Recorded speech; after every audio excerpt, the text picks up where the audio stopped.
أنه ستأتي على الناس سنوات خداعات يصدق فيها الكاذب ويكذب فيها الصادق ويؤتمن فيها الخائن ويخون فيها الأمين وينطق فيها الرويبضة. وما الرويبضة يا رسول الله؟ قال الرجل التافه يتكلم في أمر العامة. فصلى الله وسلم على من هذا كلامه، وهذا من دلائل نبوته. أينما وجهت وجهك وأينما امتدت أذناك سمعت تافها يتكلم في مصير الأمة، يتكلم في أمر العامة. أين أهل الحل والعقل؟ صاروا بددا شراذم متفرقين لم يعد لهم أثر ولا عين، وإنما خرجت الرويبضات كل يجعل للأمة مخرجا دون المخرج الذي هو المخرج، وهو كتاب الله وسنة رسول الله بفهم أصحاب رسول الله ومن تبعهم بإحسان.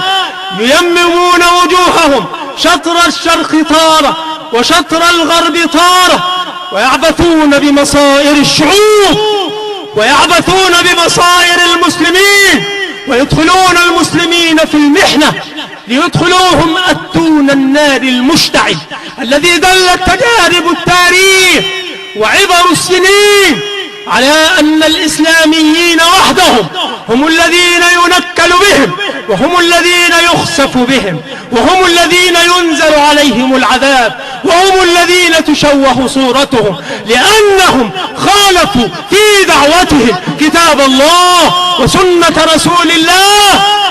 إن الأمة أمانة في عنق كل مسلم، فكن على مستوى المسؤولية، لا يكونن الأبعد تافها لا قيمة له، يدعو الأمة في هذا المصير الذي لا يدرى إلى أين يصير، في هذا الواقع الملفع بالغموض المتشح بالسواد، لا يدرى أين صبحه ولا أين الخروج من نفقه ولا متى ينبلج النور في أرجائه.